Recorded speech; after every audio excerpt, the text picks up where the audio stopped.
Our unit on the age of cynicism and suspicion begins with one of the more colorful and radical thinkers of the 19th century, namely Arthur Schopenhauer. Schopenhauer's philosophical influences extend back in time all the way to the ancient period. You'll notice as you read his work that he is influenced by the thought of Plato. He's influenced by the Hindu-Buddhist complex of thought.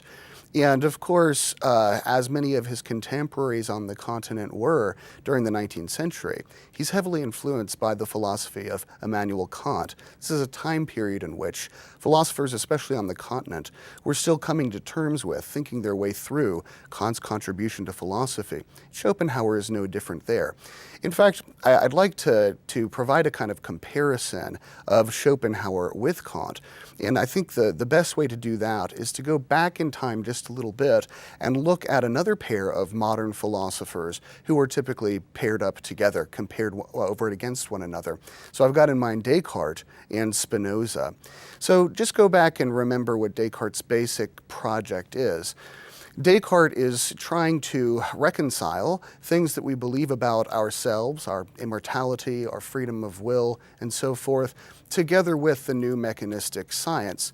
And remember that the way that Descartes does this is he provides a dualistic picture of the world, according to which there are really two basic categories of thing, two types of substance. On the one hand, you have material physical substance, which is marked by the essence or the principal attribute of extension, which is the taking up of space in three dimensions. On the other hand, you've got mental substance, which is spiritual substance. And this kind of substance is marked by the principal attribute or the essence of thought. These things are distinct from one another. They're disjoint from one another. They don't go together to form a composite necessarily in the way that Aristotle, for example, had in mind. It's much more of a Platonic kind of picture where the soul is independent from the body, but nevertheless related to it. Now, one of the problems Descartes had was trying to reconcile this metaphysical picture of mind-body duality with the common sense picture that all of us bring to the table, and which Descartes also assumed, which says that the mind and the body causally interact with one another, right? So obviously enough, if you step on a tack, it's a physical event, but it has a spiritual effect. It has an effect in your mind, in your soul, because you feel the experience of pain, say, a mental event. And the causal relation goes the other way as well. So if you desire to move your hand, if you will to move your arm, say, and you execute that intention in your action, that has a causal impact on your body, right? Your hand moves around as you tell it to, if things are working as they should, things are working normally. Well, how can you reconcile that common sense picture, which Descartes accepted, with the kind of radical dualism that he posits in the philosophical side of the ledger? I mean, the mental world, the psychological world, runs according to such very different principles than the physical world does. The physical world is mechanistic, right? The body runs in a machine-like way in accordance with the brute laws of nature that govern all other physical entities. The psychological realm, the realm of the mind or the soul, is exempted from that, however. That's how it is allowed to exercise freedom. If it were running in accordance with the same mechanical principles, according to Descartes, you couldn't make sense of human freedom, nor could you make sense of rationality. So there's a different set of operating principles or laws, quote unquote, that govern the psychological realm. If you've got two such very distinct, different substances running according to different patterns of law, how can you make sense of them converging or operating harmoniously with one another? And how can you make sense of any causal interaction between them at all? Memorably, Descartes was asked on a number of occasions how he could solve this problem. How could there be, a mental or psychological influence on physical events if the physical world runs according to a kind of closed system, a closed patterns of laws that govern each physical event sort of seemingly sufficiently by themselves? Well, Descartes kind of hemmed and hawed. He never really gave a very satisfactory answer to this. And so what Spinoza does is he takes up Descartes' methodology, right? Spinoza is also a rationalist philosopher, and he thinks that Descartes had things basically right, but he ends up tweaking Descartes' picture and producing a very different way of looking at the world from his basic principles. So he agrees with Descartes that you can think of the world or entities in terms of two distinct principal attributes, namely extension and thought. Extension lines up with the physical or natural order, and thought lines up with the mental order. But Spinoza didn't think you could provide an answer to the way in which these things were causally related with one another. And he says, look, the mistake that Descartes made, and the way to fix this problem, is to put these entities, these types of substance together. So instead of saying that the world is disjoint into two radically different or independent kinds of substance, what we should say is that there's really only one kind of substance, and it can be conceived of, it can be conceptualized under the guise of two distinct attributes, right? But that's simply a perspectival matter. It's a way of perceiving or conceptualizing the one reality, which is monistic rather than dualistic. And in fact, Spinoza draws a rather striking and shocking conclusion from this. Not only does he say there's only one type of substance in the world, even though it can be conceived of under the guise of various disjoint attributes, but there's really only one substance at all. There is the world, or the natural order. You can look at it like that through the attribute of extension. And there is God, right, which you can view under the attribute of thought, of rationality. But at the end of the day, God and nature, or the world, come together. It's just one substance. And you and I are but modes, or determinate ways of being, say, God or nature. So instead of a dualistic theory of the world, he gives a monistic theory of the world, where God and nature are one, body and spirit come together, but it's dual aspect, right? So there's one substance with two distinct aspects, understood as ways of viewing or conceptualizing reality.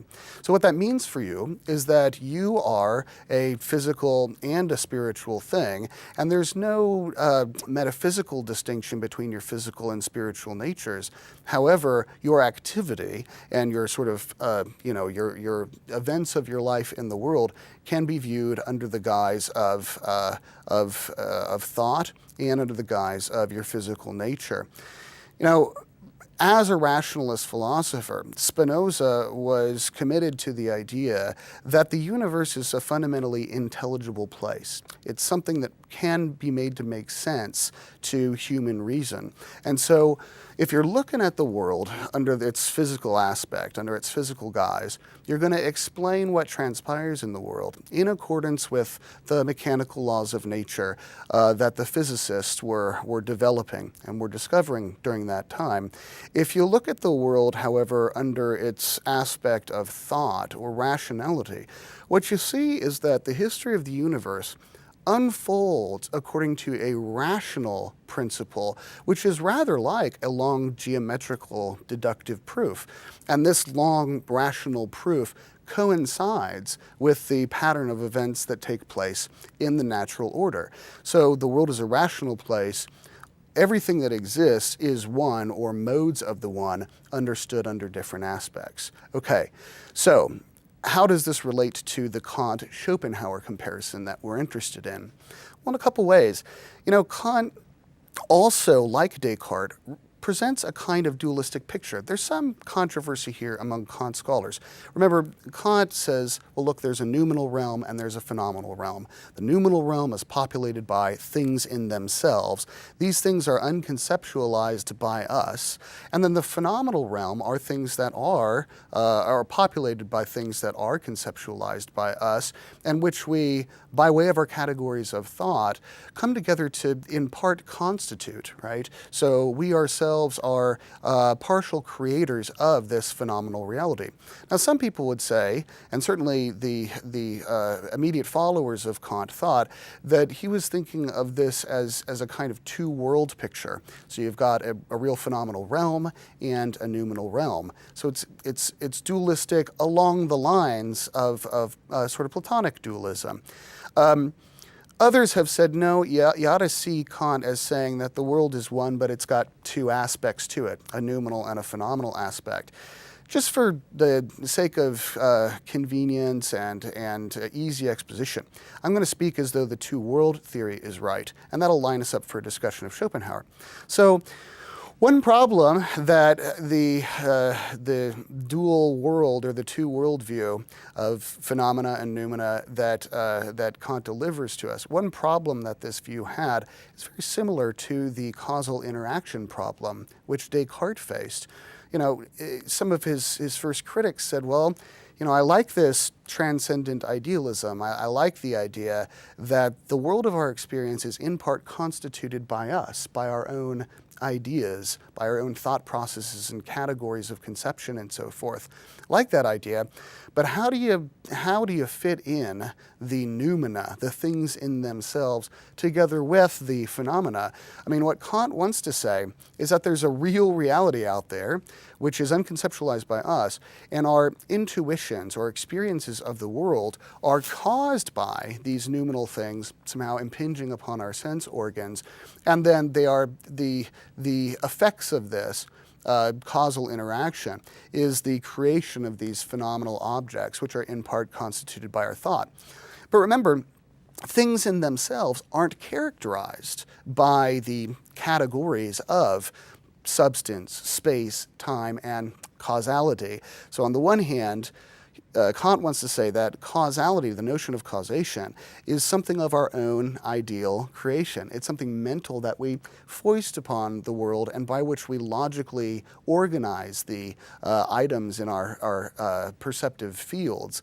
On the other hand, he wants to explain how these intuitions emerge by reference to a causal relation between them and the noumena. And so people said, there's a fundamental incoherence here. You can't really do this. Well, Schopenhauer accepted this criticism and said, no, you can't understand causal interaction between noumena and phenomena. That is incoherent. So what I'm going to do, he says, is along the lines that Spinoza prepared for him. He said, look, I'm going to think of the world as being one, but as being two aspect. So on the one hand, there is just one world, but on the other hand, you've got two different ways of thinking of the world. One is as it is in itself, and as we'll see, Schopenhauer identifies this as will. The other way of viewing the world is by way of representation, the way that things appear to us. But there's just one realm. There's just one sort of metaphysical layer. Okay. What does he mean when he says that the world consists of will and representation? Well, one easy way to make your way into this rather odd notion is to just think about your own case first, okay? So, you are a psychophysical creature. You've got a physical body, and you are able to conceptualize and to experience your physical body in this kind of third personal way. What I mean by that is think of the way that, say, a surgeon or a physiologist, scientist might examine your body, your internal physiological processes. Well, you're able to turn that objective gaze on yourself. You can think of yourself as a physical object along with all the other physical objects that exist. On the other hand, we also have an internal perspective on ourselves, right? So, if I watch you move your arm, I see a physical event that occurs in the world. When I watch me move my arm, I see a physical event occurring in the world just like that. But I also possess a feeling of will or intentionality or purposefulness that comes along with the movement of my arm, in the cases in which it's an intentional action of mine. All right? Well, it's typical, again, part of the common sense Cartesian picture, it's typical to think that, well, first there's a mental event that occurs, I will to move my arm, and then my arm sort of obeys. It's a causal transaction. But Schopenhauer says, no, you should think of these as not being causally related, but as being one event that can be viewed in two different modes. You can view the one event, which is the moving of your arm, as a physical event. You can also see it as an expression of will, and in particular, the will of the universe sort of flowing through you. That sounds pretty exotic and mystical, but I mean, here's what's behind this kind of methodology.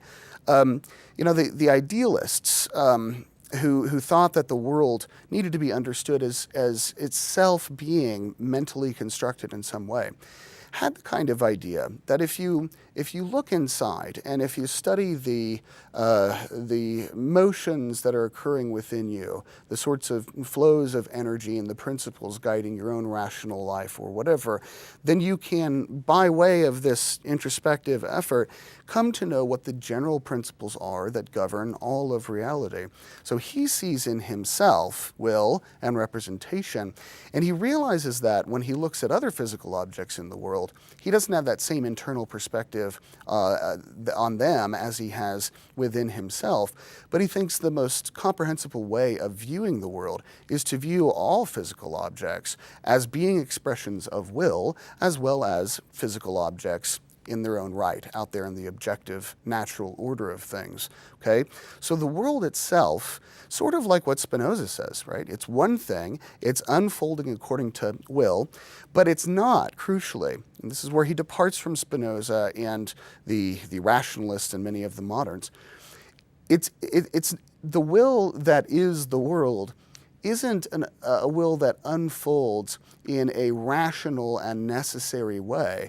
Will is absolutely unbounded, absolutely self-determining, and it's not rational at all. It's purposeless, it's unguided, it's not moving toward any particular goal. It's just an expression of brute will, going nowhere in particular. Okay, well, that's not the way we tend to view things, right? We tend to foist on the world, as Schopenhauer would say, we tend to foist on the world a more rational conceptual framework where we see things as being causally related and unfolding in more rational, goal-directed ways. He thinks that this is a product of our own creation. When we look at the world as containing a bunch of individual objects that are causally related, we are, in some way, creating the world to be that way. And the consequences of this are dire, because when you carve the world up into distinct objects, the will that is the world, manifesting itself in the world, turns on itself and becomes conflictive with itself.